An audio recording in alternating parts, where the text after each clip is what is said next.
Hey guys, tonight we begin with something slightly less philosophical, though arguably just as complex. Viking sex. It was politics, power, and occasionally, very public. So before you get comfortable, take a moment to like the video and subscribe, but only if you genuinely enjoy what I do here. And let me know in the comments where you're tuning in from and what time it is for you. It's always fascinating to see who's joining us from around the world. Now, dim the lights, maybe turn on a fan for that soft background hum, and let's ease into tonight's journey together. Let's get this out of the way. The Vikings were cleaner than you've been told. No, not spa day clean, but by medieval standards, they were practically soap-scented angels. While much of Europe was busy pretending bathing was a sin or just inconvenient, the Norse were over there scrubbing themselves weekly, using actual soap made from animal fat and ash.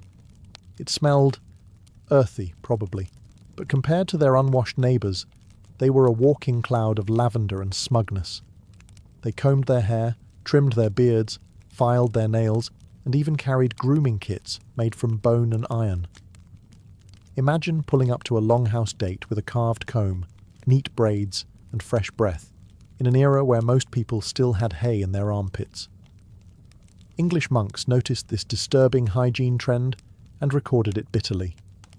There's one infamous complaint from an Anglo-Saxon chronicler who basically whined that Viking men were too clean and thus unfairly attractive to local women. That's right. Their official explanation for Viking success with the ladies was soap-based cheating. The monks weren't wrong. In a world that smelled like a compost bin, the guy who bathed once a week and knew how to braid his hair was basically a sex god. But this wasn't just vanity. In Viking society, personal hygiene had status.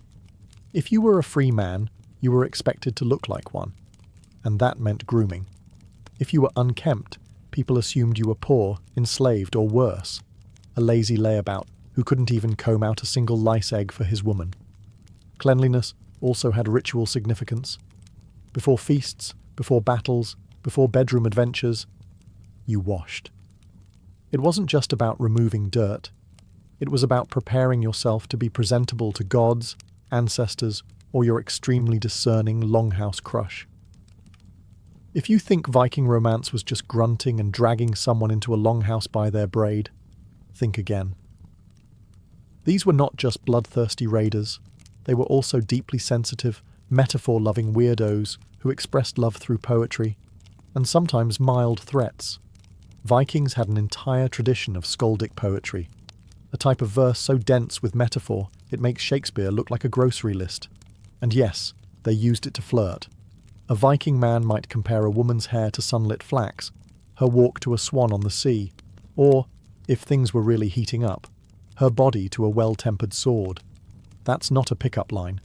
That's cultural seduction. If your poem didn't come with at least 3 obscure nature references, you were doing it wrong. But it wasn't all flowers and fjords. These poems could get graphic.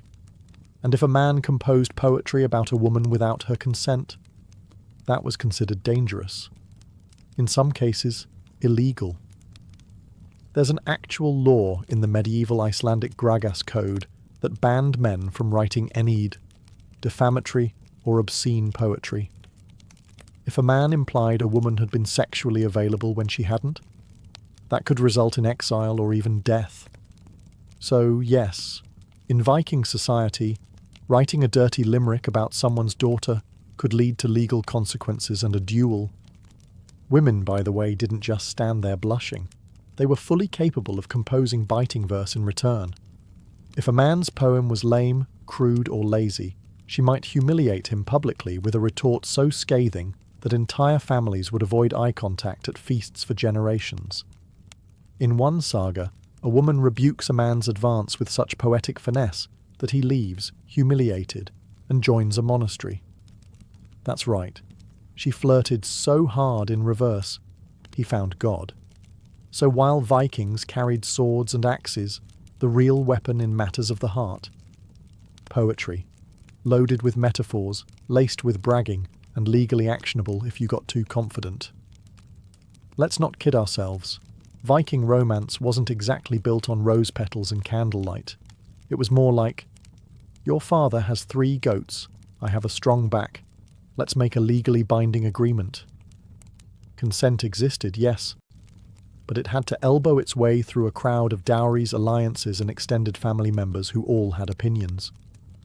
Here's how it usually worked. A man decided he wanted to marry. He didn't go serenading his beloved under the stars. He sent his dad, or his uncle, or his most diplomatic friend to the girl's father to negotiate a deal. Because nothing screams passion like your potential future being discussed over mead and sheep valuation. And the woman? She technically had a say. Technically. A freeborn woman could refuse a match, but whether that was honoured depended entirely on how much her family needed land, allies, or to offload an opinionated daughter. Some sagas suggest that a strong-willed woman could turn down a suitor. Others suggest she'd better run fast if she tried. Still, the Vikings weren't entirely barbaric about it. A woman who was forcibly married had legal recourse. She could stand before witnesses and declare herself divorced. No paperwork, no court. Just 3 public announcements, basically the medieval Norse version of "It's not me, it's you," shouted at a dinner party. And while abducting a bride might sound romantic in some badly translated sagas, Viking law did frown upon it. Frown, not necessarily stop. Kidnapping a woman for marriage was illegal, but also occasionally celebrated in poetry. Nothing says mixed messaging like a legal code and a love ballad giving you opposite advice. Then there were concubines, or as Viking law charmingly called them, bed thralls. These were women, often enslaved, who were expected to provide companionship, cooking, and of course, sex. Consent in this case? Mostly decorative. On the bright side, if a husband wasn't up to the job, emotionally or physically, the wife could leave. Viking women didn't have to suffer in silence. They could suffer loudly, in public, and with legal backup. When it came to pre-marital relationships, the Vikings were, let's just say, flexible. Unlike their medieval neighbours who were busy obsessing over chastity belts and writing purity odes, the Norse took a more relaxed view. In fact, a woman's past experience wasn't necessarily a deal-breaker, unless it involved, say, someone else's husband or a very public scandal involving the neighbour's hayloft. Being romantically involved before marriage wasn't taboo. It was life. Vikings were practical people. If 2 consenting adults had a relationship, the world didn't collapse. Families might raise an eyebrow, or both if the timing was suspicious. But they wouldn't lock their daughters in towers or start inventing chastity gadgets. Virginity was never treated as a woman's value. Women were respected for their skills, their family standing, and yes, their reputation. But that reputation didn't hinge entirely on what they had or hadn't done in the bedroom. In fact, some sagas even praise bold women who went after what, or who, they wanted, especially if they did it with confidence and a strong sword arm. This wasn't just cultural flexibility, it was survival logic. Viking society needed strong partnerships. A woman who could manage a farm, handle trade, and hold her own in a legal dispute was far more valuable than one with a perfectly untouched romantic history. Life was hard. Winter was longer. Practicality usually won. That said, discretion was still encouraged. While premarital relationships weren't punished, boasting about them could get you into trouble. If a man bragged publicly about a past partner and she hadn't consented to the story being told, he could face legal consequences. Essentially, kiss and tell was considered both rude and, in some cases, illegal. In short, the Vikings respected personal agency, as long as it didn't cause unnecessary drama at the feast. If you thought modern mythology gets weird, just wait until you meet the Norse pantheon, a divine soap opera where shape-shifting, cross-dressing, and dramatic romantic entanglements were just Tuesday. Let's start with Frey, the god of fertility. Frey wasn't subtle. He was frequently depicted with, let's say, overwhelming enthusiasm for his role. His sacred statue reportedly came with anatomically confident features, and his worship involved rituals that celebrated life, love, and very suggestive crops. If you were hoping for a god of modesty, Frey was not your man. Then there's Loki, everyone's favourite chaos agent. In one story, Loki transforms into a mare, yes, a female horse, to distract a magical stallion, and it works. So well, in fact, that Loki becomes pregnant, and later gives birth to an 8-legged horse named Sleipnir. Somehow, this is treated as a quirky anecdote rather than a cosmic HR incident. In another tale, Thor cross-dresses to infiltrate a wedding feast and recover his stolen hammer. His disguise? A bridal gown and a veil. His plan? Grunt a lot and hope no one notices the bride's beard. Spoiler, they notice. But the hammer is recovered, and everyone goes home slightly confused. Why does any of this matter? Because the Vikings didn't view romance, gender, or intimacy as neat little categories. Their myths were messy, fluid, and gloriously inappropriate by modern Sunday school standards. In fact, many Norse deities and heroes engaged in relationships that modern cultures would spend entire legal seminars trying to explain. The line between affection and absurdity was thin, and the gods crossed it regularly, usually on horseback. But here's the twist. These myths weren't seen as shocking. They were normal. Fertility, love, trickery. These were all divine forces. The gods behaved badly, not because they were evil, but because life is complicated, and sometimes your greatest lesson comes from a shape-shifting horse mom. Viking society had rules. Lots of them. But when it came to gender and relationships, those rules were negotiable, flexible, or, to put it bluntly, do what you want, just don't get caught looking unmanly while doing it. Let's explain. For Viking men, the worst thing you could be called wasn't a thief, a liar, or even a coward. It was ergi, a word so loaded it made people duel over it. Being called ergi meant you were passive, submissive, or somehow failed to uphold your manly duties, especially in, let's say, the romantic department. It wasn't about orientation, it was about dominance. Viking masculinity wasn't defined by who you were with, but by how you behaved. If you were seen as yielding, you weren't just mocked. Your entire reputation could crumble faster than a poorly built longship. Women, on the other hand, had a little more wiggle room. While the society was male-dominated, and don't worry, it absolutely was, women had social and legal rights that would make many medieval European ladies green with envy. They could own land, request divorces, and yes, make their preferences known. Still, expectations were very real. A woman who was too outspoken or assertive might be labelled masculine, which, in a weird Viking twist, wasn't always an insult. Some saga heroines are praised for their sharp tongues and sword skills, but the same traits in a man, if aimed the wrong way, could get him publicly ridiculed or accused of sorcery. That's right. Practicing magic, particularly Seder, a kind of Norse ritual often linked with emotion and foresight, was considered unmanly. It was women's work. If a man did it, people assumed he was probably weaving something, crying, and being suspiciously poetic. The irony? Odin, the all-father of Norse gods, was a master of Seder. But apparently, when he did it, it was strategic. When you did it, it was shameful. Classic management double standard. In Viking society, sticks and stones could break your bones, but words could legally get you stabbed. Insults weren't just playground drama.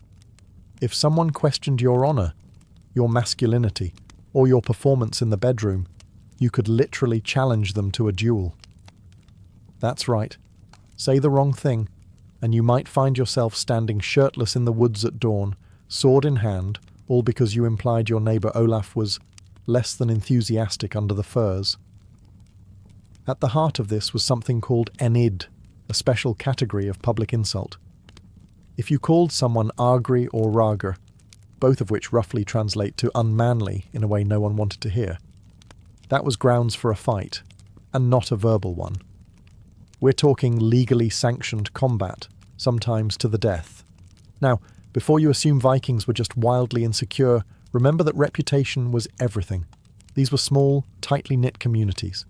If someone accused you of being weak, cowardly, or, the ultimate insult, romantically passive, it wasn't just personal.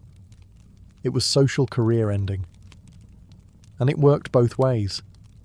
If you hurled an accusation and couldn't back it up in a duel or court, you could be the one exiled. So people chose their insults carefully. And when they didn't? Well, someone ended up bleeding next to a fjord. Interestingly, these disputes weren't always about what actually happened in someone's private life. Often, they were about perception. Rumours, offhand remarks, a badly timed joke. All could trigger chaos if they cast doubt on someone's identity or status. In short, Viking society had zero chill when it came to trash talk. But all of this reveals something deeper. Intimacy and public image were linked. A man's romantic reputation was his strength. If you were mocked for being passive, delicate, or losing control, you didn't just lose face. You lost credibility. And once that was gone, good luck keeping your seat at the feast. In Viking society, love and marriage were all well and good, until someone got caught with the neighbour's spouse. Then things got loud, legal, and occasionally bloody. Let's start with the basics. Adultery was frowned upon, but not equally for everyone. If a married woman was caught being unfaithful, that was serious business. Her husband could divorce her, shame her publicly, or, depending on the insult to his honour, take up his sword and negotiate with the other man directly. In extreme cases, the lover might end up significantly less alive than when he arrived. Now, if a man was unfaithful to his wife, well, it depended.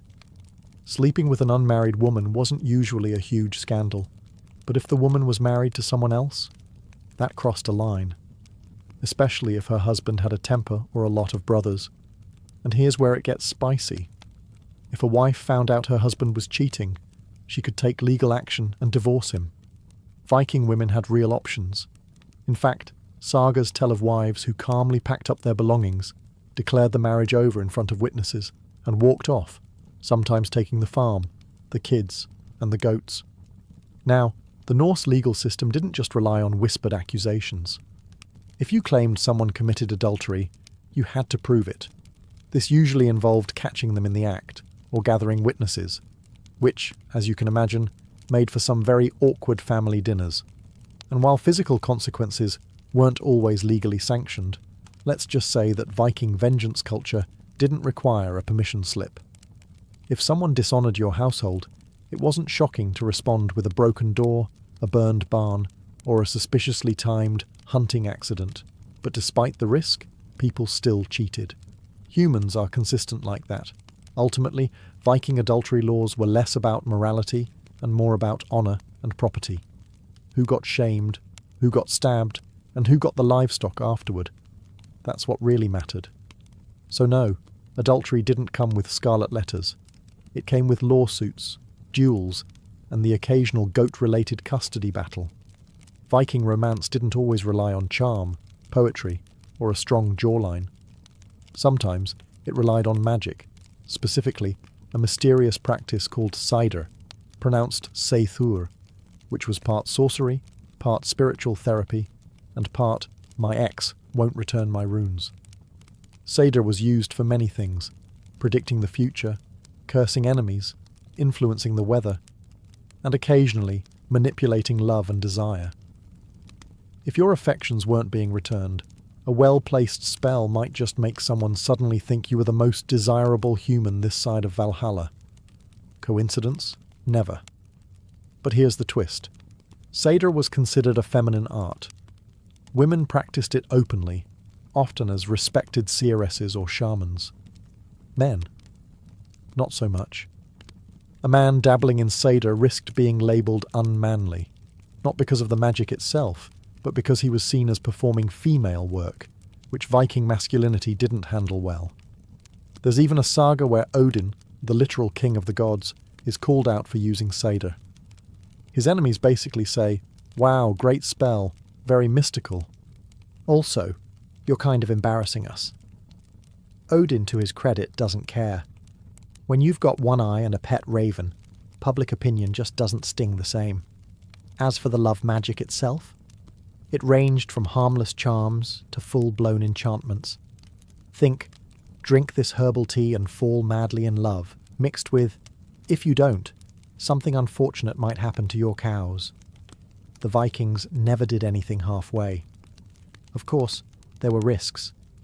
If you were caught using magic to win someone's affection, especially without consent, it could backfire, both legally and supernaturally.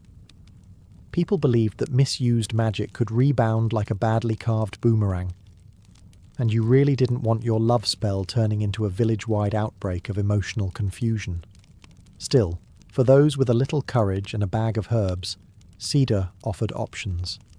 Not everyone could write love poetry, but anyone could try a charm and hope it worked. Modern romance thrives on ambience, dim lighting, candles, Spotify playlists.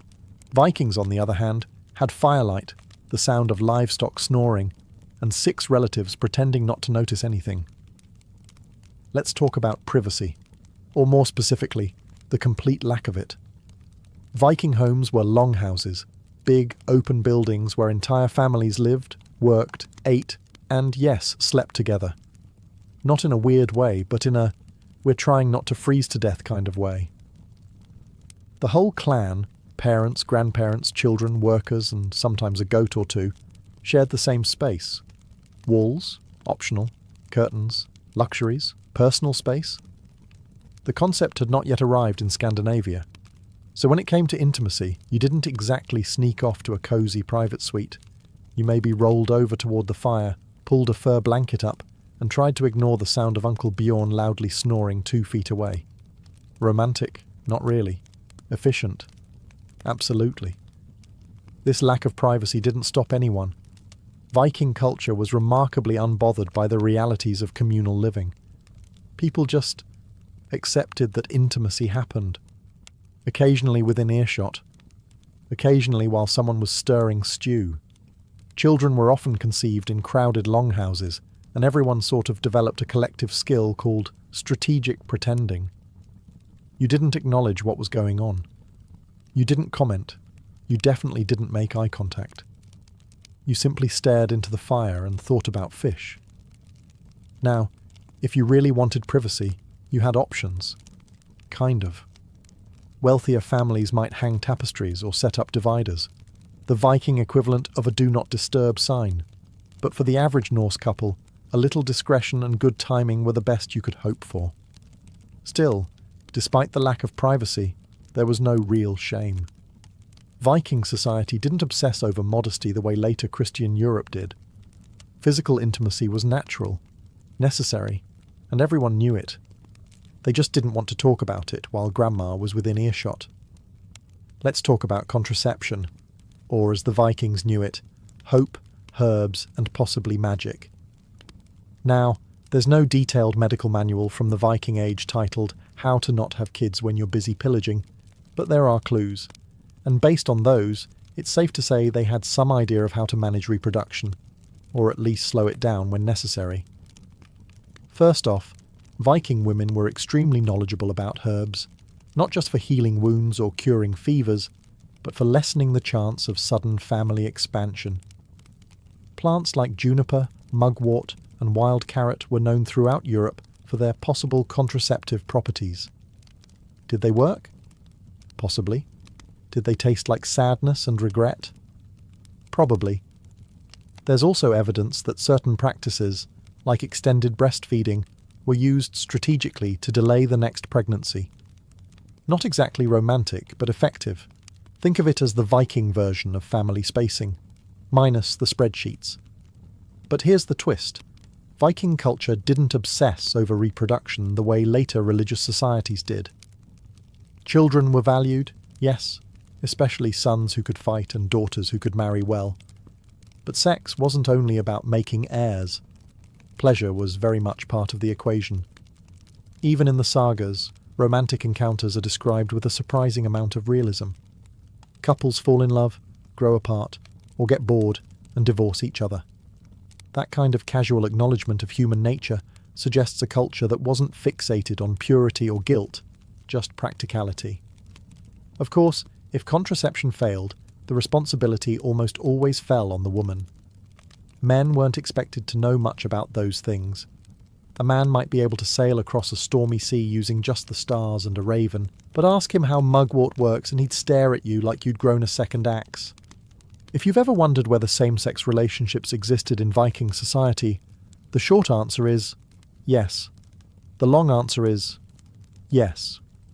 But only if you really managed the optics. The Vikings didn't use our modern terms for sexuality, but they certainly understood that people sometimes formed close, even romantic, bonds with others of the same gender. And while that might seem surprisingly open-minded for an axe-swinging culture, it came with one massive catch: honour. You see, Viking masculinity was built on dominance, not just in battle, but in every area of life. If two men were involved, the social fallout didn't revolve around who they loved, but who did what. Specifically, the man seen as taking the passive role could be mocked, shamed, or worse, challenged for his manhood. This wasn't about morality, it was about status. A man could wear furs, braid his beard, and serenade his best friend with emotional poetry, and still be admired. But if someone implied he wasn't the dominant force in his private life, that could destroy his reputation faster than a leaky longship. There are even saga accounts of men being accused of such things, and then demanding duels to defend their honour. Because clearly, nothing says I'm definitely the alpha, like fighting someone at dawn because of a rumour about cuddling. And what about women? Honestly, they got far less attention in the legal texts, likely because their relationships weren't seen as threatening to the social order. Two women together didn't produce heirs, didn't mess with property rights, and didn't challenge the all-important male ego. So, while we don't have much direct evidence, it's entirely possible that such relationships existed and were quietly accepted, or at least politely ignored. Interestingly, the Norse gods didn't care much about gender at all. Loki, as we've mentioned, had children in both male and female forms, and no one batted an eye. The divine realm was fluid. It was just the humans who needed everything to fit neatly into a saga-friendly narrative. If you thought Viking marriage was all about long feasts, exchanged swords and blood oaths, you might be surprised to learn how casually it could end. Because in Viking society, divorce wasn't some drawn-out legal drama. It was more like, I'm done, I'm taking the ox, good luck. Seriously, Viking women could divorce their husbands, and they didn't need a lawyer, a judge, or a ceremonial raven. All they needed was a clear voice and a couple of witnesses. Here's how it worked. A woman could end the marriage by standing in front of a group of people, preferably at the front door or the couple's bed. Yes, really. And declaring that she was leaving. Bonus points if she could name why she was leaving, like abandonment, violence, or the classic, "He won't stop reciting bad poetry in bed." And that was it. Once the declaration was made, the marriage was considered dissolved. Property and children would then be divided, usually according to social custom or pre-existing agreements. It wasn't always clean, but it was shockingly efficient. No waiting 6 months. No custody battles dragged through 3 winters. What's more, Viking women often walked away with their dowries intact, and in some cases, kept control of land or valuables they brought into the marriage. Divorce didn't make a woman a social pariah. In fact, many remarried, especially if they were wealthy, skilled, or the kind of person who could wrestle a goat without flinching. Of course, not all separations were peaceful. Some involved accusations, feuds, and the occasional dramatic saga-worthy exit. But even then, the culture generally accepted that sometimes people just move on. The gods were chaotic. Why not relationships? It's also worth noting that men could divorce too, using the same method, though their reasons usually involved lack of obedience, which probably tells you everything you need to know about male expectations. If you think modern weddings can get weird, wait until you hear what the Vikings were doing, with their goat sacrifices, bridal swords, and extremely awkward bedroom rituals. Viking weddings weren't just a party, they were a political merger, a legal contract, and a community event with strong opinions and an even stronger smell of smoked fish. The festivities could last up to a week, depending on how wealthy or dramatic the families were. Think of it as Game of Thrones, with fewer dragons and more passive-aggressive toasts. The bride and groom each had symbolic preparations. The bride had her hair unbraided, a sign of maidenhood ending, and sometimes wore a Breesing Armin-style necklace if her family was feeling extra mythological. The groom, meanwhile, might retrieve his ancestral sword, because nothing says, "I'm ready for commitment," like brandishing a weapon at your in-laws. But here's where things get very Viking: the consummation. It wasn't just encouraged, it was mandatory, and in some regions, it had to be witnessed. Yes, witnessed. In some cases, a few unfortunate relatives stood by the door, torches in hand, to make sure the couple sealed the deal and didn't just pass out from mead and nerves. Why? Because this wasn't about love, it was about validating a contract. Marriage affected inheritance, land rights, alliances. So if you didn't follow through, someone might challenge the legitimacy of the union later. That's how you end up with lawsuits and blood feuds. Much simpler to just awkwardly nod from outside the curtain and hope for minimal eye contact. Of course, not every wedding was that dramatic. In less theatrical communities, the act was simply assumed, or at worst, verified through loud bragging the next morning over breakfast stew. There were also rituals involving hammers, hello Thor, shared drinking horns, and solemn oaths sworn before witnesses. And mead, gallons of it. In fact, the honeymoon originally referred to drinking honeymead for a full moon cycle after the wedding to boost fertility. Romantic and slightly sticky. By now you've probably realised that Viking intimacy wasn't all pillaging and grunting. It was layered, strategic, wildly poetic, slightly magical, and occasionally performed next to a goat. Viking culture didn't treat sex as something shameful or hidden. It was a part of life, like farming, raiding, or wondering if your neighbour was plotting revenge. It served purposes both sacred and practical, producing heirs, forging alliances, settling scores, and sometimes just getting through a very long winter. Passion existed, absolutely, but it came tangled in reputation, law, honour, and community expectations. You didn't just fall in love. You made sure your great-aunt, your livestock, and 3 sword-carrying uncles approved. Romance wasn't private. It was a group project. The sagas themselves, those sweeping epic tales, are full of love, jealousy, clever women, and emotionally unavailable men. Some stories end in dramatic weddings. Others end with one partner sailing off into the fog, while the other stabs a cousin for looking smug. Either way, it's drama. Beautiful, windswept, emotionally messy drama. And through it all, Viking women weren't passive background characters. They seduced, divorced, cursed, negotiated, and occasionally set things on fire. They were respected for their wit, feared for their curses, and occasionally remembered in verse, which, in Viking terms, is the ultimate compliment. Even their gods treated love like a battlefield.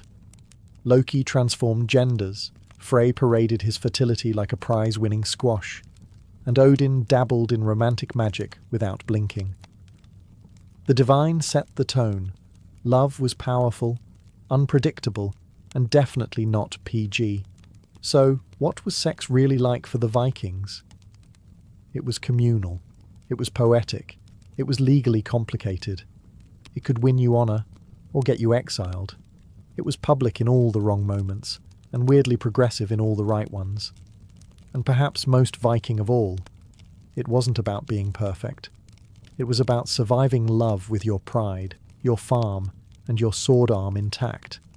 Because when the Norse did love, they did it like everything else, with fire, flair, and absolutely no apologies. If you were a medieval peasant, don't imagine holidays meant sipping wine by the fire while someone else did your chores. No, holidays were holy days, religious observances sprinkled generously across the calendar. On paper, it might have looked like you got a break from back-breaking work. In practice, you might still be roped into helping fix the church roof, cook stew for the entire village, or chase the pigs that escaped during the festivities. Still, it beat digging turnips. The church, bless it, gave the peasantry dozens of feast days. We're talking Christmas, Easter, Saints' Days, Marian festivals, and random local holidays honouring relics like St. Gertrude's toenail. These weren't optional. They were sacred timeouts where you were expected to pause labour, attend Mass, and ideally reflect on your sin-soaked soul. But peasants, ever pragmatic, found ways to turn these holy days into moments of joy, feasting, and barely controlled drunkenness. Yule, for instance, wasn't just a single day, but 12. That's 12 days of storytelling by the hearth, ale-sloshed caroling, and if you were lucky, someone might show up with a roasted pig. It was the medieval equivalent of a Netflix binge and holiday potluck rolled into one. But don't get too comfortable. While your lord might not expect rent payments during a feast day, he might expect your son to serve wine at his table, or your daughter to help dress the lady of the manor in her Saint Day best. Holidays could blur the line between sacred rest and unpaid community service. Still, there was something deeply communal about them. These weren't individual spa days. They were shared rituals. Everyone in your village dressed in their best, reed least muddy tunic, shared the limited food supply, and pretended for one day that life wasn't all toil, taxes, and toothaches. So yes, peasants had holidays, a surprising number of them in fact. But each one came with strings attached. Attend church. Don't work the fields. Maybe help with the mystery play. And for heaven's sake, don't get caught skipping Mass to nap in the hayloft, unless you want a stern talking to from Father Bartholomew and a week's worth of penance. Ah, Yule. The most magical time of the year, assuming your idea of magic includes dead animals on spits, evergreens nailed to beams, and your uncle passed out in a haystack. For medieval peasants, Yule wasn't just one day of celebration. It was 12 long, glorious, occasionally chaotic days between Christmas and Epiphany, where the rules of daily life loosened, and even the poorest souls got a taste of festivity. It all began on Christmas Eve, when the Yule log, an actual tree, not a chocolate cake, was dragged into the hearth and kept burning throughout the season. Its ashes were considered lucky, which made sense because keeping a giant log ablaze for 12 days in a medieval house was essentially a controlled house fire. Feasting was central to Yule, although what counted as feasting varied wildly. If your village had a generous lord, you might be blessed with extra meat, ale, and a communal pig roasting on a spit. If not, then dried beans, mystery stew, and bread with actual salt counted as a luxury. You took what you could get, and then you sang about it, loudly, off-key, and often while drunk. There were songs and games too, and masks, because nothing says birth of Christ like dressing up as a bear and terrorizing your neighbours. These traditions carried whispers of older, pre-Christian customs, remnants of pagan solstice rituals repackaged with Christian branding. Evergreens, for instance, symbolised eternal life, and hanging them indoors wasn't just for decoration, it was to ward off evil. Or, in peasant logic, the rats. It was also a rare time when social norms flipped. Some villages appointed a lord of misrule, usually the biggest idiot available, who was given temporary authority to mock the gentry and orchestrate games. For 12 days the lowest could act like the highest, until the calendar flipped and reality came crashing back down like a thatched roof in January. Still, for all its noise and nonsense, Yule was sacred. Not just in the religious sense, but in the emotional one. It was warmth in the cold, light in the dark, laughter in a world where teeth were optional by age 30. In those 12 days, peasants weren't just survivors, they were celebrants. And come January 6th, back to work. The pig's bones were gone, the ale was sour, and your wife was glaring at you to patch the barn roof you ignored for a week. If Yule was about ale and ashes, May Day was all about flowers and fertility, and not just the kind in the fields. For medieval peasants, the 1st of May wasn't merely a date on the calendar. It was a riot of colour, music, and mischief, celebrated with the kind of reckless joy only possible when winter was finally over and the crops hadn't failed yet. The festivities began at dawn, when villagers trotted into the woods to gather May, branches, blossoms, and sometimes a bit of scandal. Young people especially embraced this tradition, often vanishing in pairs and returning a little more rumpled than they left. Elders may have raised their eyebrows, but no one complained. After all, a few extra babies born in early February were just part of the rhythm of village life. At the heart of the celebration stood the maypole, a tall wooden pole planted in the village green and bedecked with ribbons, flowers, and enough local symbolism to make a Freudian blush. Peasants danced around it in weaves and circles, laughing, sweating, and pretending it wasn't basically a fertility totem left over from earlier, more openly pagan times. The church disapproved, of course, but not enough to stop the dancing. Even Father Bartholomew occasionally tapped his foot. Music filled the air, drums, flutes, bagpipes if you were unlucky. There were plays, races, wrestling matches, and, in some villages, leaping over bonfires to prove your courage or earn a year's luck. And while much of this was deeply symbolic, celebrating the rebirth of nature, the hope of the harvest, it was also a rare and glorious excuse to just have fun. Peasants who spent most of the year in ragged tunics pulled out their best, often still ragged, clothing, adorned themselves with garlands, and crowned a May Queen. She represented springtime, youth and beauty, which in peasant terms usually meant has most of her teeth and no visible boils. Unlike religious holidays, May Day wasn't bound by church bells or scripture. It was older than saints, older than sermons, a festival of the body as much as the spirit. And though the local lord might still extract a labour tax the next morning for that one flower-scented day, even the lowest born could dance like they ruled the meadow. In medieval Europe, the calendar was bursting with saints, and each one came with a feast day. You'd think that meant endless parties. And technically, yes, but imagine celebrating your great-aunt Mildred's birthday every other day, and she's also a martyred nun who died of gangrene. Welcome to the divine chaos of saints' days. Peasants loved saints' feast days, not necessarily for theological reasons, but because it was a legitimate excuse to stop ploughing and start eating. These days often included a village mass, followed by hours or days of merrymaking.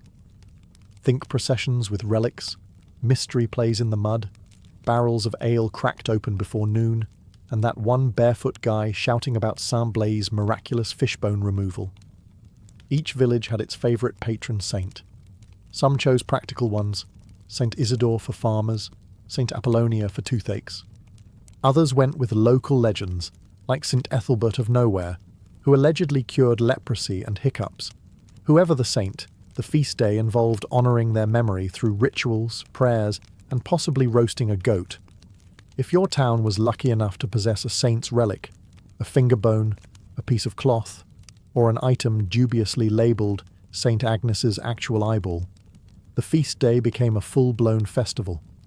Pilgrims might visit, merchants set up stalls, mummers put on theatrical renditions of the saint's life, often mixing spiritual inspiration with accidental comedy, collapsing props, and at least one guy forgetting his lines.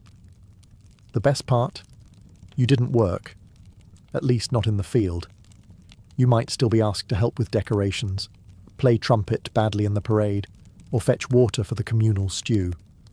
But it wasn't back-breaking toil, and you probably got a crust of meat and some holy gossip in return. Of course, the church kept a watchful eye on these celebrations.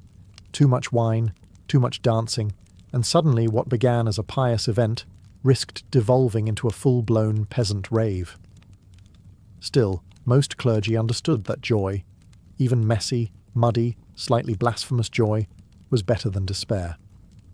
And if singing songs about St. Bridget while sloshing ale kept morale high, so be it. Before Lent, that 40-day joy vacuum of fasting, praying, and pretending you didn't just eat cheese behind the church, came Carnival. And for medieval peasants, it was the one time of year where chaos wasn't just allowed, it was blessed. Carnival, also known as Shrovetide, was the season of sanctioned misrule. Think of it as the medieval version of spring break, but with more turnips and fewer regrets. It kicked off right before Ash Wednesday and acted as a spiritual pressure valve. If you were about to spend weeks living like a monk, you had to party like a heretic first. Masks came out, often grotesque or animal-like, allowing peasants to become something else entirely. Devils, kings, talking pigs. People cross-dressed, made rude songs about the nobility, and staged mock parades where the village idiot was crowned King of Fools. For once, the line between lord and labourer was hilariously, dangerously blurred. The food? Absolute madness. You had to eat all the fat, meat and dairy you wouldn't be allowed during Lent. That meant pancakes, sausages, butter-soaked everything, assuming you could get your hands on such luxuries. It was a last hurrah for the taste buds before Lent arrived and reminded everyone they were dirt and ash. There were games too. Peasants hurled flour bags at each other, staged mock battles in fields, and occasionally attempted to ride farm animals like noble steeds. One particularly popular event was the peasant joust, where two drunk villagers charged at each other with cabbages tied to sticks. The winner earned nothing but bruises and bragging rights, and while the church frowned upon the wilder elements, the lewdness, the mischief, the chicken stealing, they also knew better than to cancel it. Carnival wasn't just fun, it was catharsis. It was a time when peasants could invert the world, laugh at the powerful, and feel, even briefly, like masters of their fate. Then came the ashes. As Lent arrived, the masks were burned, the songs stopped, and the world went quiet. Meat vanished from the table. Bells tolled solemnly. And the same villagers who danced half-naked around a bonfire 2 days earlier now knelt in church, solemn and hungry. But the memory of Carnival lingered, a reminder that joy, like wine, should be savoured while it lasts. What do you get when you mix religion, theatre, and a troupe of semi-literate farmers with a flair for the dramatic? Mystery plays, the blockbuster entertainment of the medieval world. Long before Netflix, TikTok, or even Shakespeare, peasants gathered to watch sweaty neighbours reenact the Bible, in full costume, sometimes on wagons. Mystery plays weren't mystery in the modern sense. They weren't crime thrillers or whodunits. The term came from ministerium, Latin for craft or guild, since local guilds were often in charge of producing them. So, the Bakers' Guild might perform the Last Supper, while the butchers took on the crucifixion, naturally. Nothing says divine suffering like actual pig's blood. Performed during major feast days and religious festivals, these plays turned public squares into makeshift theatres. The villagers would flock in, muddy boots and all, to watch scenes from Genesis, Exodus, or Revelations, acted out by their own neighbours in robes held together with hay twine and goodwill. Some plays travelled through town on wagons, each one staging a different scene, like a divine parade of biblical drama. The performances weren't always, shall we say, theologically accurate. Noah's wife might be portrayed as a nagging shrew who refuses to get on the ark until she finishes her beer. Devils in red tights chased sinners through the crowd to howls of laughter. And when Herod delivered a fiery monologue, it often ended with someone chucking vegetables at his head. The line between piety and peasant comedy was flexible. But these plays weren't just entertainment. They were education. Most peasants couldn't read, and Latin sermons might as well have been bird noises. Mystery plays made the stories of Scripture tangible, emotional, visual, memorable. A man in a crown of thorns screaming in agony. That stuck with you far more than a dusty scroll ever could. Plus, the plays brought people together. They required costumes, props, rehearsals, and coordination. Entire villages worked side by side to pull them off, even if the angel forgot his lines, or St. Peter's beard caught fire from the stage torch. It was a holy mess, but it was theirs. In medieval peasant life, a wedding wasn't just a personal affair. It was the village's excuse to throw the biggest legal party it could get away with. Technically, it was a sacrament. Spiritually, it was a public contract. Practically, it was a festival where the ale flowed freely, and half the guests left with someone else's cloak. For peasants, marriage was as much about social duty as romance. Families arranged unions for land, labour, or livestock. The bride's dowry might include a pig, a sack of barley, or a decent-looking goat. Love was optional. Breeding strong sons who could lift a plough? Mandatory. The festivities began with a church ceremony, simple, brief, and usually outdoors, right at the church door. Witnesses were essential. So were blessings. But don't expect choirs and organ music. You might get a single-stringed fiddle if you were lucky, or old Joffrey trying to whistle through his missing teeth. After the vows, it was time for the real celebration. The wedding feast. Everyone was invited. Neighbours, family, the thatcher who never finishes on time. Because hospitality was sacred. Guests brought whatever they could. Bread, eggs, maybe a roasted bird if they were feeling generous.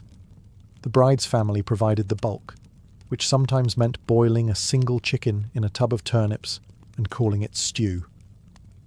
Then came the dancing. Hours of it. Possibly days. Medieval peasant dances weren't delicate minuets. They were stomping, spinning, mud-slinging affairs where everyone got dizzy and someone usually fell in the fire. The local musicians played whatever instruments hadn't been stepped on. There were games too. Jokes about in-laws, bawdy songs, and contests that ranged from who can drink the fastest to guess how many children they'll have before the first harvest. All done with the cheer of people who hadn't had this much fun since last May Day. At some point, the newlyweds would be escorted to bed. Literally. By the entire village. This bedding ceremony involved blessings, laughter, and just enough uncomfortable chanting to make it weird. Then the curtains closed.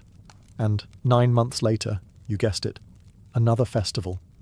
Despite the many feast days, festivals, and official holidays on the medieval calendar, peasants quickly learned a hard truth. A holy day didn't always mean a lazy day. More often than not, it meant different work, just with slightly more singing and marginally better food. Sure, the fields might rest, and the oxen got a break, but that roof still leaked. The priest's barn still needed sweeping, and someone had to cook the communal stew that was mysteriously made entirely of onions and hope. Holidays weren't about idleness. They were about public service with extra candles. Let's say it's St. Swithin's Day. No field work? Great. But you're now helping erect a flower arch out of dead branches. Then you're drafted into the mystery play as Roman soldier number 2, whose only job is to yell, "Blasphemer," and fall in the mud on cue. Later, you're stirring a cauldron in the churchyard, while Father Bartholomew micromanages your seasoning. Even the 12 days of Yule weren't pure leisure. Someone had to gather firewood, brew the ale, roast the questionable boar, and keep the Yule log burning, which basically required a night shift rotation. If it went out early, bad omen. Possibly the Black Death. No pressure. Children and elders didn't get off easy either. The kids were tasked with gathering herbs or delivering awkwardly shaped bread to neighbours. The elderly were expected to sit near the hearth and tell stories, preferably ones that didn't end in fire, plague, or goats escaping. Though to be fair, those were the best ones. Some villages had traditions like Church Cleaning Day, which was cleverly scheduled on a saint's feast to make it sound less like a chore. And if your local lord decided he wanted a new banner sewn or a moat cleared before his feast, guess who got volunteered? Of course, there were still bright spots. Work on a feast day usually came with extra food, maybe a gulp of ale, and the camaraderie of neighbours grumbling in unison. Plus, nothing built community quite like hauling a rotten log out of the village pond together.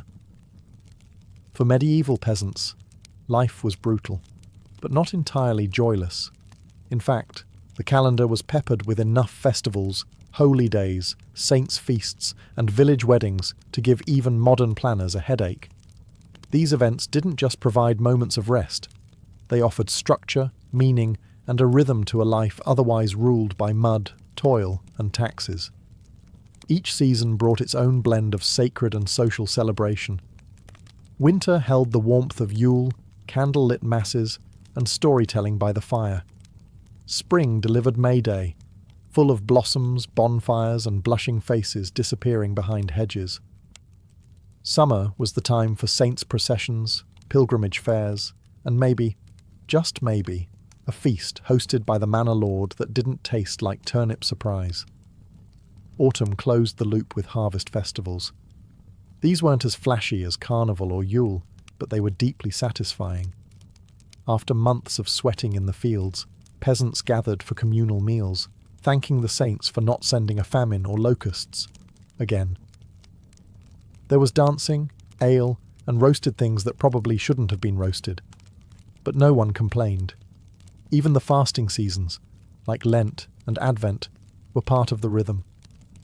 They made the feasting sweeter, the celebrations more profound. And while the church might have hoped peasants would spend those days in quiet repentance, most simply switched to grumbling and thin broth until the next excuse to party rolled around. The joy wasn't just in the celebration itself, but in the anticipation. Planning a mystery play, brewing ale, sewing ribbons into old tunics, these were acts of hope. They gave peasants something to look forward to, a chance to feel alive, connected, and part of something larger than themselves. And that, perhaps, was the real miracle of the medieval festival calendar. It stitched together a world constantly on the edge, of illness, invasion, or starvation, with moments of laughter, music, and collective relief. Whether dancing around a maypole, falling off a pageant wagon, or burning their fingers on a Yule log, peasants found a way to celebrate the absurd and divine alike. In the end, they didn't need luxury. Just time, community, and a reason to lift a mug and shout, "Blessed saint whoever, we made it through another year."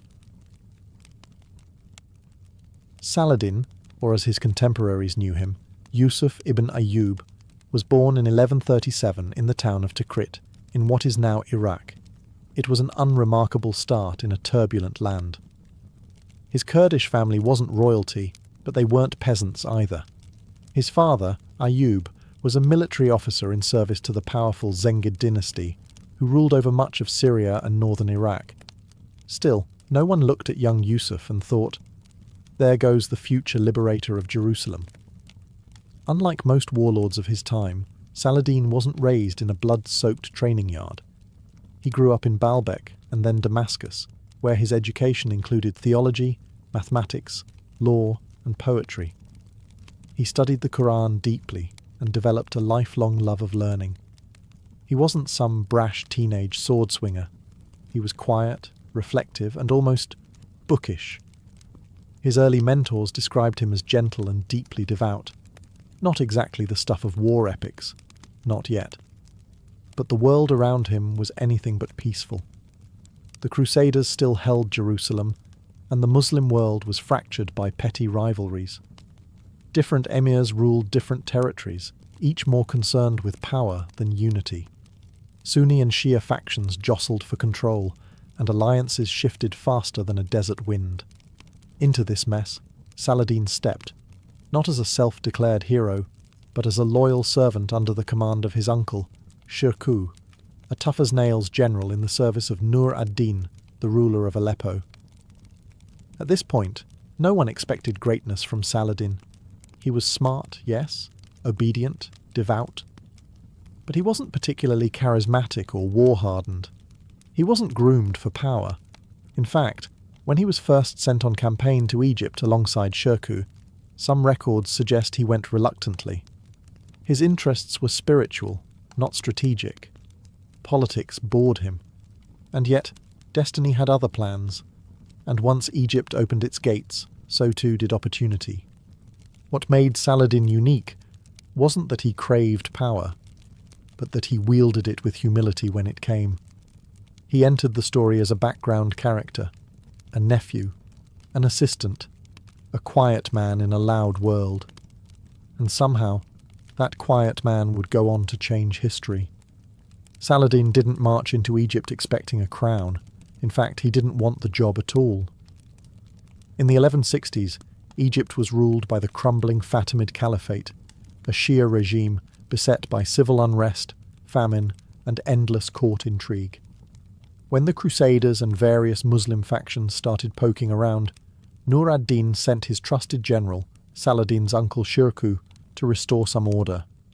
Saladin, ever the dutiful nephew, followed. He was supposed to assist his uncle, not lead a country. And yet, that's exactly what happened. After a few years of messy campaigns, backroom deals, and some very suspicious natural deaths, Shirkuh seized control of Cairo and promptly died. Just like that. The sword had barely cooled in its sheath before the question emerged, who takes over now? Enter Saladin, reluctantly. The court expected an easily controlled figurehead. They saw a quiet, religious man with little charisma and even less political ambition. Perfect. But within months, Saladin showed he was anything but a placeholder. He moved fast. First, he consolidated power in Cairo, outmaneuvering rivals with a mix of diplomacy, piety, and sheer competence. Then, in a bold move, he quietly dismantled the Fatimid Caliphate from within. He re-established allegiance to the Sunni Abbasid Caliphate in Baghdad, ending 2 centuries of Fatimid rule. It was a religious and political earthquake, and Saladin did it without mass bloodshed or palace massacres. But don't mistake mercy for weakness. He cracked down on corrupt officials, improved infrastructure, and reformed Egypt's chaotic finances. He surrounded himself with scholars and judges. He even made food more affordable for the poor. To a battered and divided people, he brought stability, and to outsiders, he sent a clear message. Egypt now had a real leader. Still, Saladin didn't style himself as a king. He was Nur ad-Din's loyal servant, for now. But tensions began to build. The student was rising. The teacher grew wary. Egypt was no longer just a distant post in a crumbling empire. It was the beating heart of Saladin's rising power. And while he hadn't sought the throne, now that he sat upon it, he ruled with purpose. The reluctant savior had become a sultan in everything but name. And soon, the rest of the Muslim world would take notice. Saladin's next challenge wasn't the Crusaders. It was his own side. After stabilizing Egypt, Saladin faced a fractured Islamic world. The Seljuk Empire was splintered.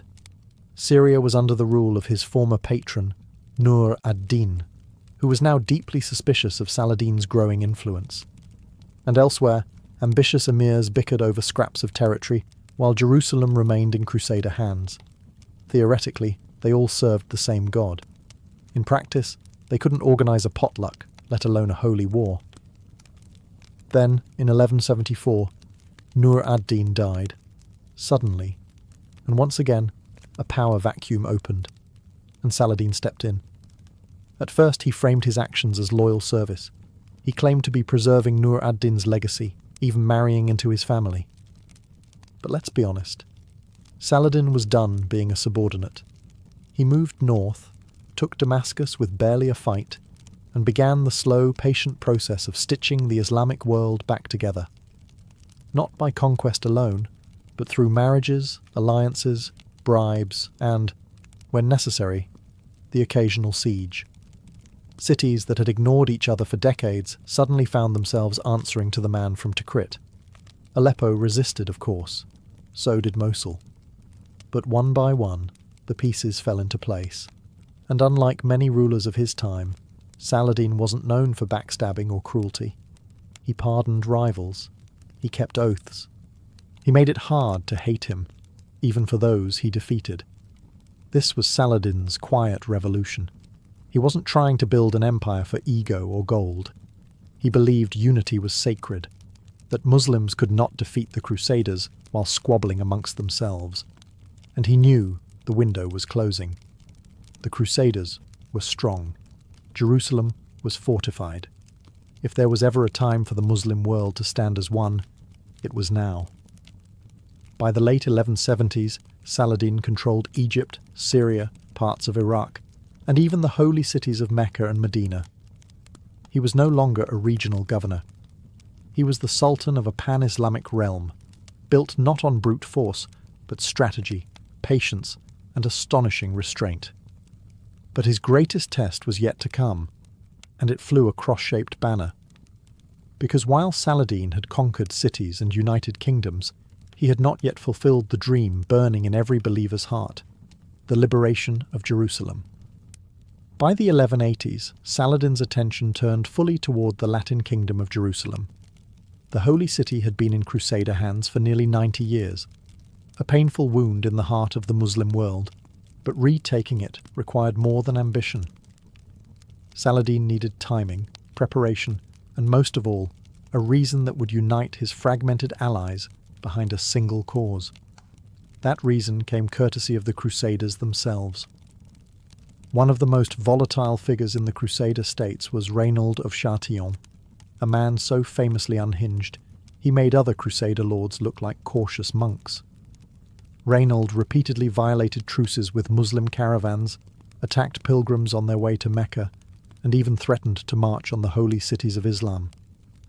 For Saladin, this wasn't just an insult, it was divine provocation. When Reynold attacked a caravan in 1187, during a time of peace, no less, Saladin had his justification. No more truces, no more diplomacy. War was coming. The Crusaders, sensing the threat, assembled their full might. King Guy of Lusignan led the army, alongside Reynold and the Knights Templar. It was a formidable force, thousands of men, heavily armoured, confident in their superiority. But they made a fatal mistake. They marched across the arid plains of Galilee in July, toward the springs of Tiberias, thinking they'd surprise Saladin.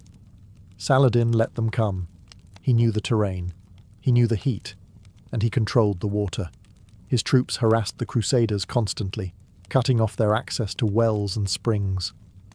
By the time the Crusader army reached the twin hills known as the Horns of Hattin, they were exhausted, dehydrated, and trapped. On July 4th, 1187, Saladin struck. The Battle of Hattin wasn't just a victory, it was a masterpiece of strategy. The Crusader army was annihilated. Thousands were killed or captured. The true cross, the most sacred relic in their possession, was seized. King Guy was taken prisoner, and Saladin personally executed Reynold of Chatillon, not out of vengeance, but for breaking sacred truces. With one battle, Saladin shattered the military backbone of the Crusader states. There was now nothing standing between him and Jerusalem. But what would he do when he reached the holy city? Conquerors usually took with fire and blood. Saladin had something else in mind. In the aftermath of the crushing victory at Hattin, Saladin swept through the Levant like a desert storm. Acre, Nablus, Jaffa, Ascalon all fell with minimal resistance. The Crusaders were broken, leaderless, and stunned, and on October 2nd, 1187, just 3 months after Hattin, Saladin stood before the gates of Jerusalem. The city was defended by Balian of Ibelin, one of the few Crusader nobles still standing. Though outnumbered and desperate, Balian negotiated with Saladin, not for victory, but for mercy. He warned that if the city were taken by force, the defenders would destroy the shrines, slaughter Muslim prisoners, and burn everything they could. It was a desperate bluff. Saladin didn't call it. He chose peace. It was here that Saladin's true legacy was carved, not in stone, but in restraint.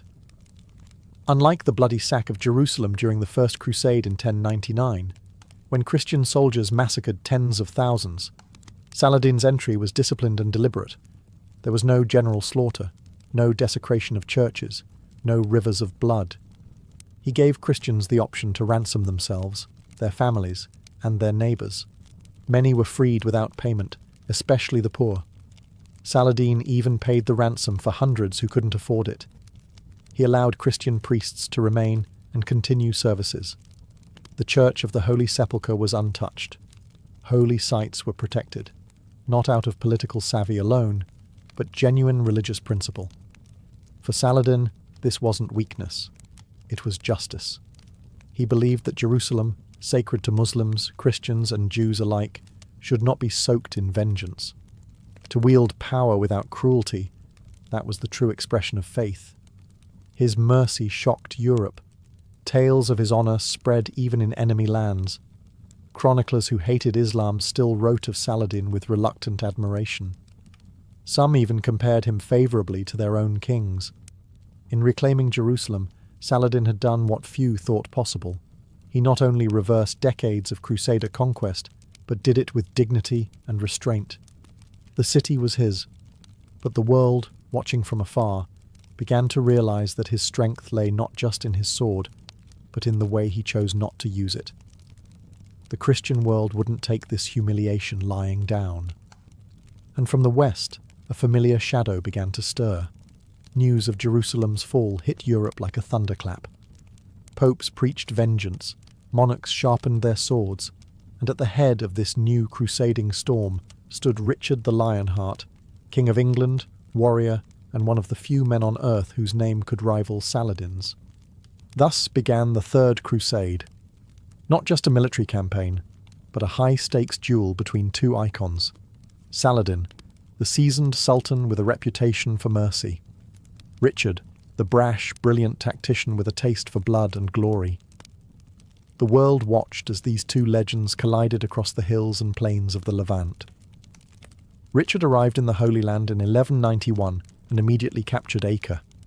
It was a brutal siege, and when negotiations with Saladin stalled, Richard executed 2,700 Muslim prisoners in a single day.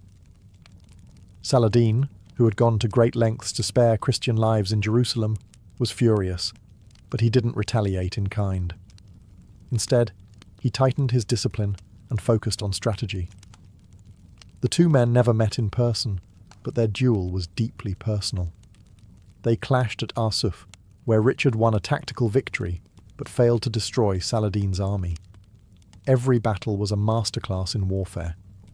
Richard was aggressive and clever, launching ambushes and flanking maneuvers. Saladin was patient, harassing enemy supply lines, conserving strength, avoiding wasteful bloodshed. But this wasn't just a military contest. It was a contest of ideals. Richard was undeniably brave, but often ruthless.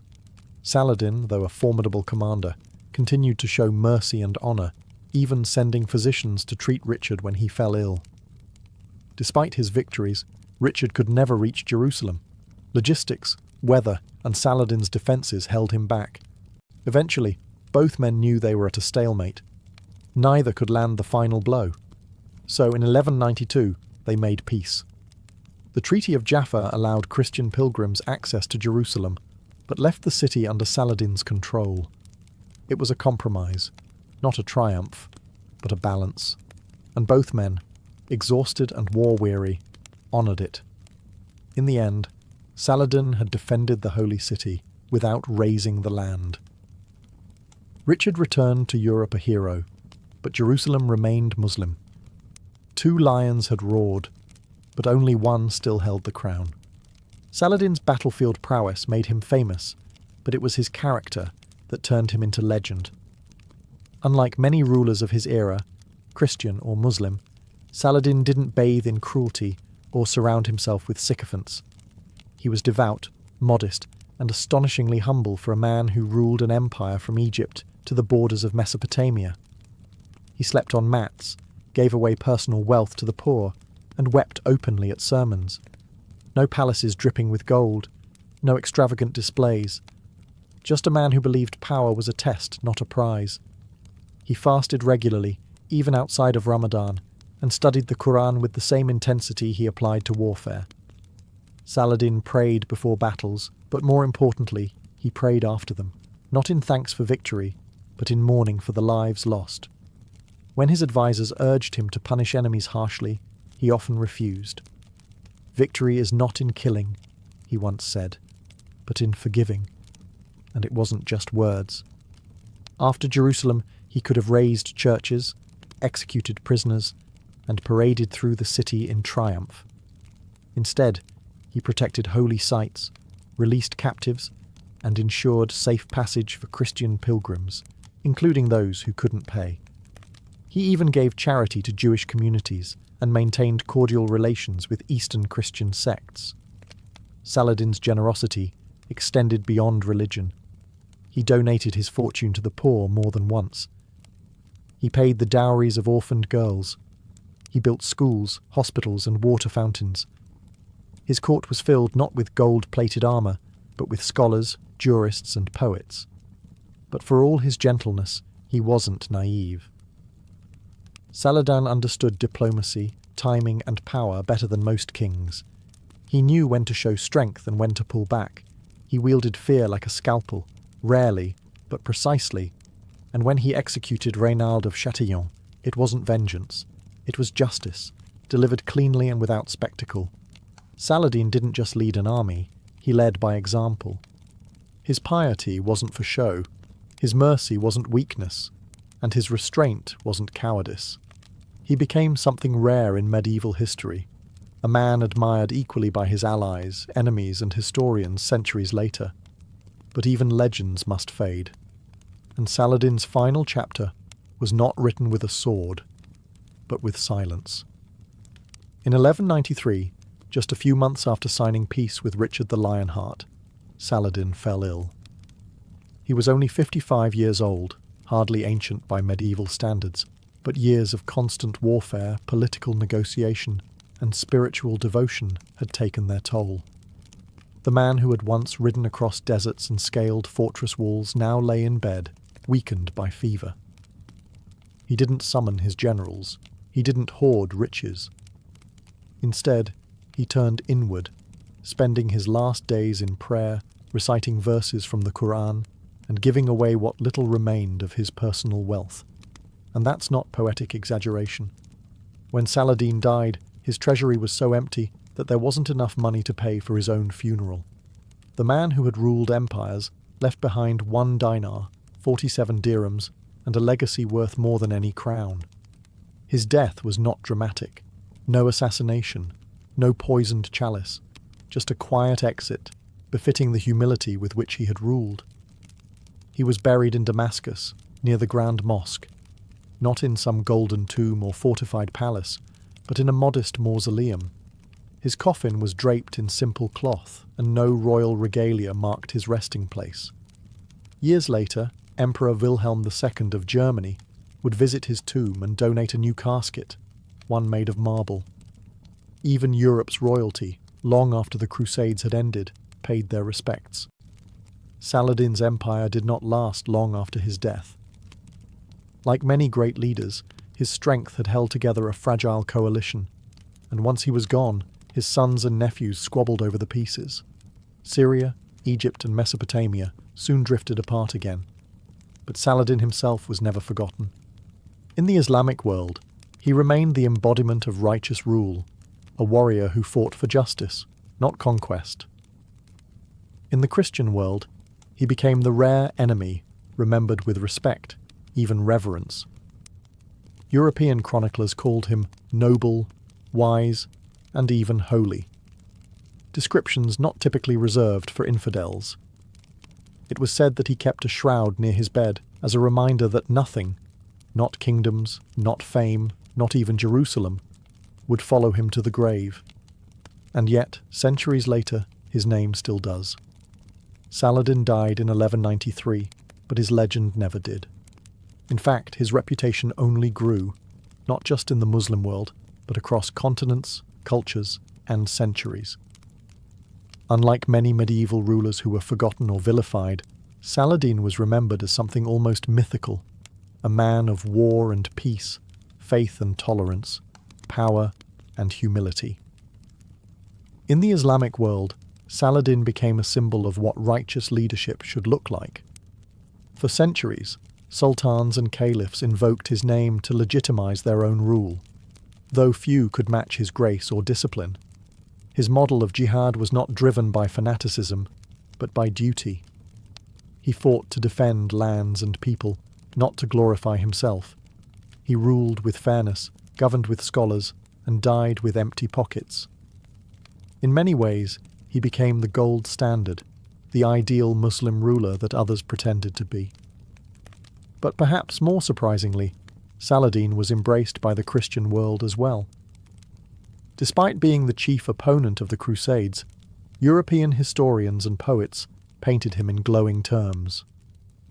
Dante placed him in the virtuous pagans of the Divine Comedy, a high honour in a Christian cosmology. Boccaccio wrote of his generosity, and in the centuries that followed, Saladin became a chivalric hero in European romances. By the 19th century, Western leaders invoked his name as a model of noble conduct, even during colonial wars in the Middle East. His name became larger than his empire. In modern times, Saladin's image has remained potent. Arab nationalists of the 20th century invoked him as a symbol of unity and resistance. Statues of him still stand in Damascus and Cairo. Streets, schools, and even battle tanks bear his name. He is seen not just as a military hero, but as a bridge, a figure who commanded respect from both his own people and his adversaries. And perhaps that is Saladin's greatest legacy, not just that he retook Jerusalem, or defeated Crusader kings, or ruled an empire, but that he proved it was possible, even in an age of blood and steel, to lead with compassion, to fight with honour, and to leave behind a legacy not of terror, but of respect. He died a sultan. He was remembered as something far greater. The Yoshiwara district in Edo wasn't merely a place. It was an entire world, sealed behind wooden gates and floating on the edge of fantasy. Officially sanctioned by the Tokugawa shogunate in 1617, it was created to keep pleasure contained, controlled, and out of sight. What emerged, however, was something far more complex. A dazzling dreamscape of painted faces, fluttering silks, and tragic love stories whispered behind paper walls. At its heart were the courtesans, not simply prostitutes, but cultural superstars. The highest ranking among them, the oiran, were icons of refinement. They trained for years in the arts, poetry, music, calligraphy, and the subtle language of flirtation. They wore layer upon layer of embroidered kimono, their hair adorned with ornate pins like miniature weaponry, their movements rehearsed to perfection. A single glance from an oiran could cost a fortune. A conversation? Even more. From the outside, it looked like luxury. But inside, Yoshiwara was a gilded cage. Once a woman entered the pleasure quarters, often as a child sold by desperate parents, her fate was sealed. Contracts could last decades. Debts were nearly impossible to escape. She was renamed, redressed, and remade into someone marketable. The outside world became a rumour. The irony? These women were masters of performance, adored for their elegance and charm, and yet they were prisoners, not by chains, but by silk and obligation. And for the customers, Yoshiwara offered illusion just as much as flesh. Samurai could shed their armour, merchants could pretend they were poets, and everyone could forget their caste for a night. But the illusion only lasted as long as the night did. Come morning, names were forgotten, and love, if it had sparked at all, was left to rot in memory. True affection was dangerous in Yoshiwara, forbidden even. A courtesan falling in love risked punishment or worse, being sold off to another house. A samurai caught loving beneath his class faced ruin. And yet, it happened. Again and again. Whispers of forbidden romance curled through the alleyways like smoke, always lingering, never safe. This was the paradox of Yoshiwara, a world built to sell love, where real love could only destroy you. In the world beyond Yoshiwara's gates, outsiders often confused geisha with courtesans. But inside the district, the lines were sharply drawn, even if they sometimes blurred under candlelight and perfume. Courtesans, especially the high-ranking oiran, were the stars of Yoshiwara. They were legally classified as sex workers, but culturally revered like celebrities. Their clients didn't just pay for a night of pleasure. They paid for the performance of desire, a living poem stitched in silk. Oiran were untouchable, unless pursued with the patience of a monk and the fortune of a daimyo. Courting one could take months, and that was by design. Only the wealthiest and most persistent could ever hope to share a futon with her. Geisha, on the other hand, were entertainers, not lovers. They played the shamisen, composed witty haiku, and poured sake with grace honed over years of apprenticeship. Their art was their allure. To confuse a geisha for a courtesan was an insult, both to her profession and to the strict social codes that governed Yoshiwara. A geisha might flirt, tease, or dance inches from a client's face, but if he expected more, he'd be laughed out of the tea house. But beneath those careful distinctions, both roles shared a painful truth. Choice was a carefully curated illusion. Most women in Yoshiwara did not arrive by ambition. They were sold, orphaned, or simply too poor to survive outside the walls.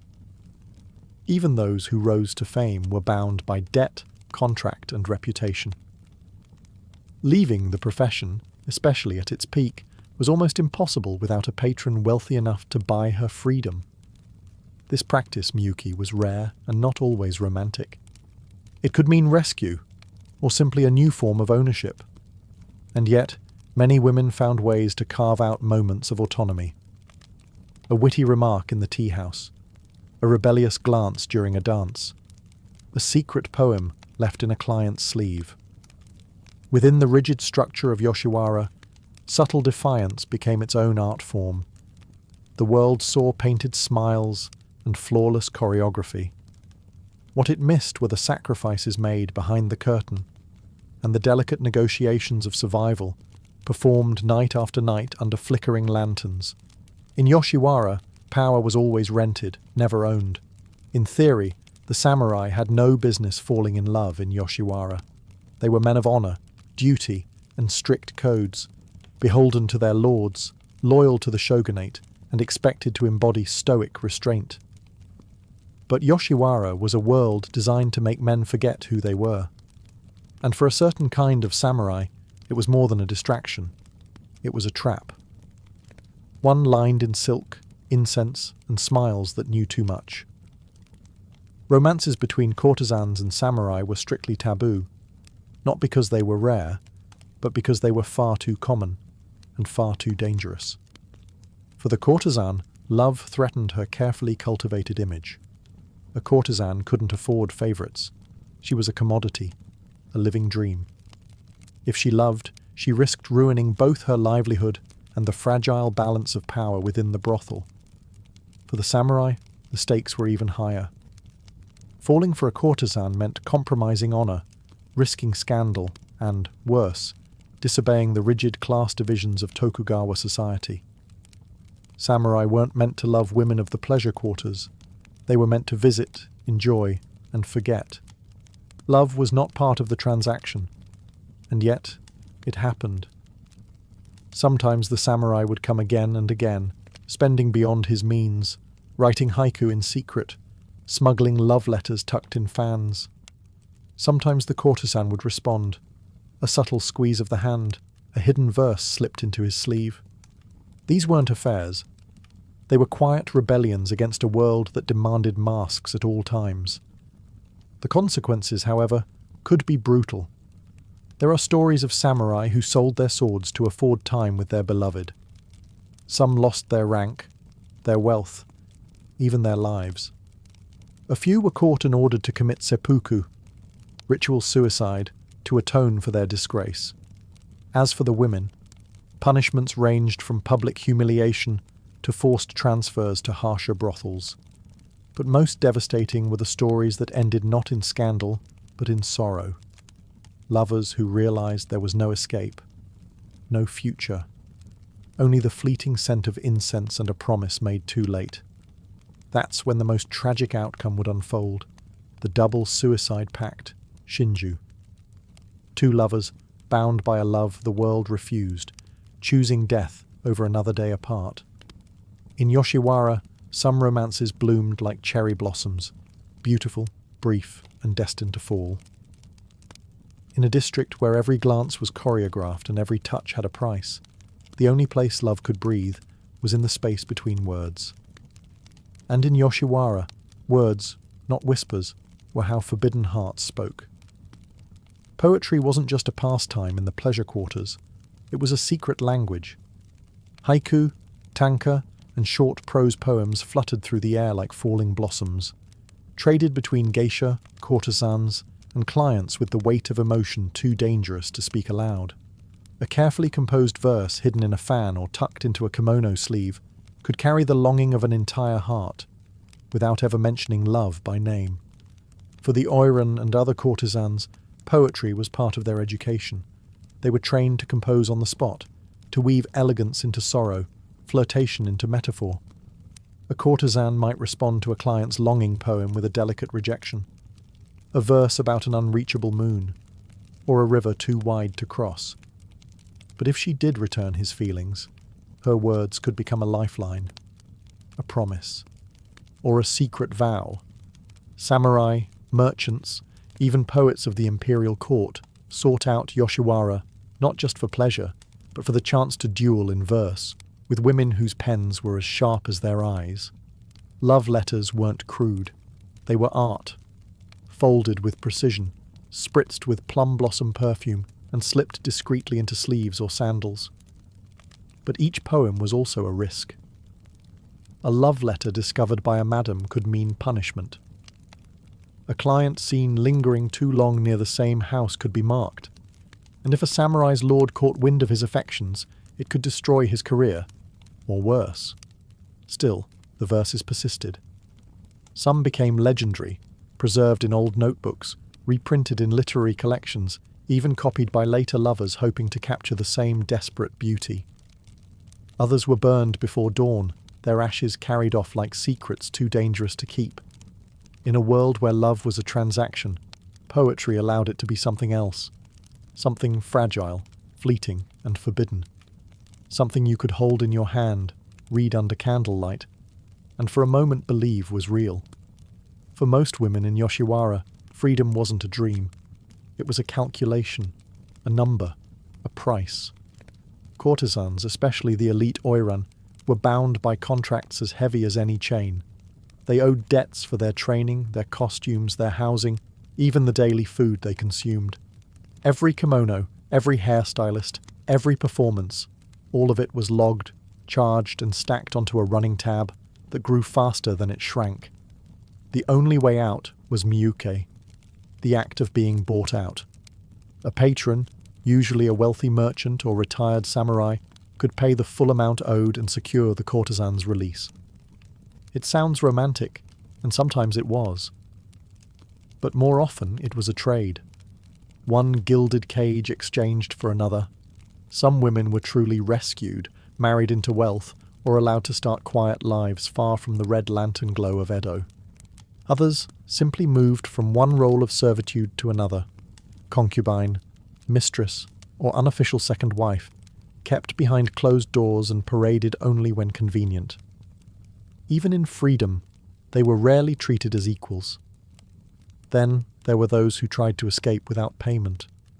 These stories rarely ended well. Yoshiwara was guarded, surveillance was tight. Women caught trying to flee were punished severely, paraded through the streets, their hair cut off in shame, or transferred to lower-ranking brothels where conditions were even harsher. But sometimes, rarely, a courtesan managed to vanish. Disguised as a servant, hidden in a palanquin, escorted by a lover willing to risk everything. These women became urban legends, whispered about in tea houses, immortalized in kabuki plays, always with the same bittersweet ending. Freedom, but at what cost? And yet, despite the risk, the idea of escape never vanished.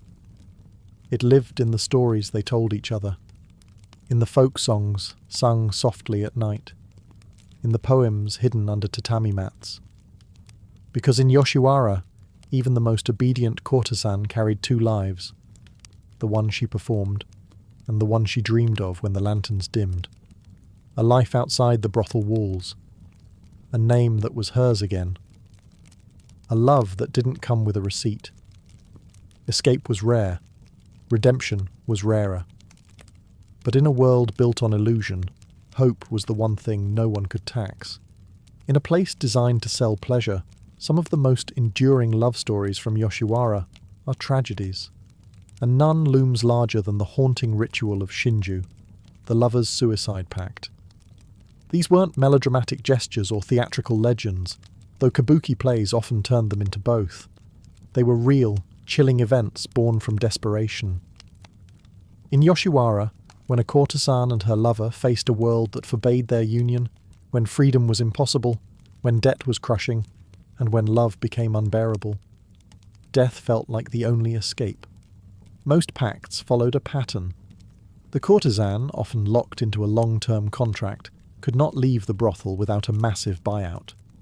Her lover, typically a samurai or wealthy merchant, might have family obligations, societal expectations, or a declining fortune that made escape impractical.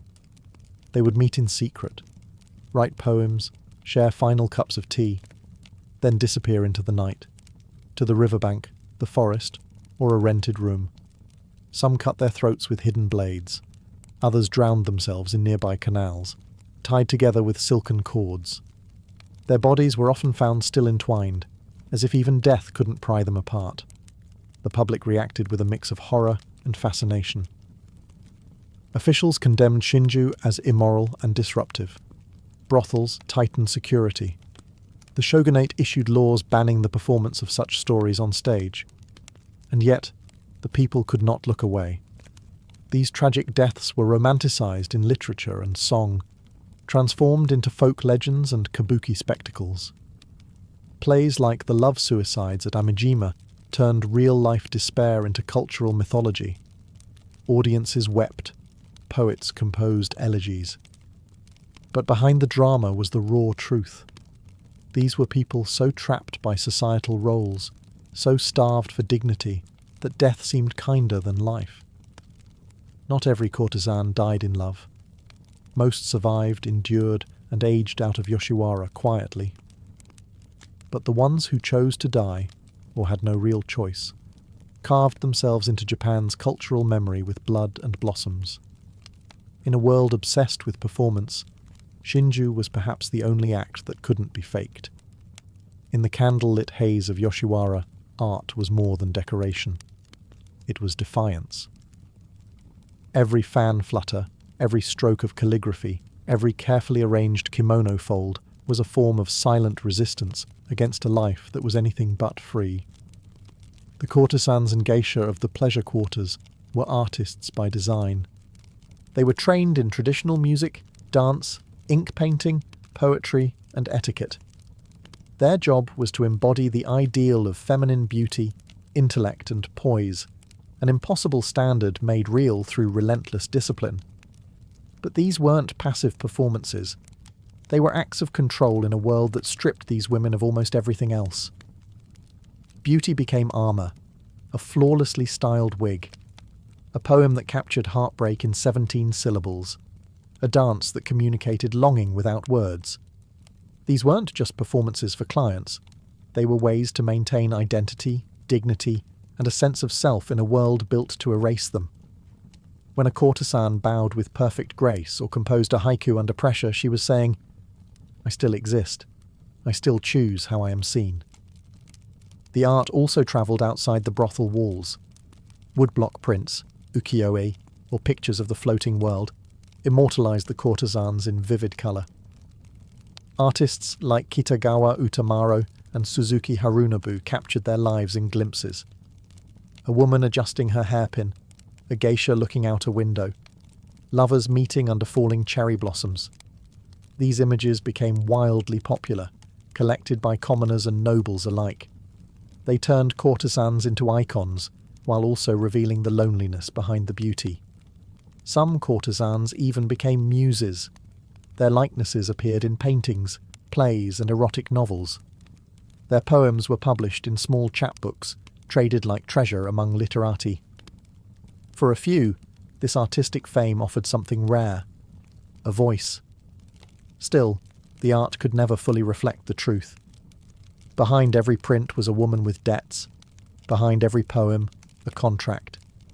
Behind every graceful smile, someone counting the days until she was free, or too old to be desired. But art gave them something they weren't supposed to have: agency. It allowed them to shape their narrative, even if only in fragments. And in a world designed to control their story, even a fragment was power. In Yoshiwara, beauty wasn't just currency, it was a ticking clock. Every painted face, every silken sleeve, masked an expiration date.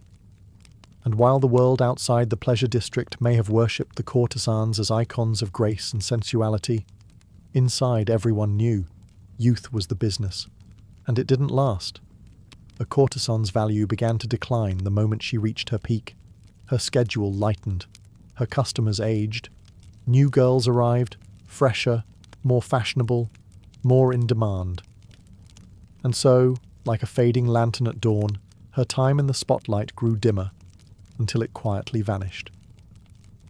There was no grand farewell for most women. No ceremony. No parade. Some retired quietly, having paid off their debt, and opened small tea houses or became hairdressers. Others took on behind-the-scenes roles, training new girls, styling hair, or managing guest bookings. But many simply disappeared, cast out of the pleasure district when they no longer sold illusions. Some were lucky enough to be bought out before time caught up.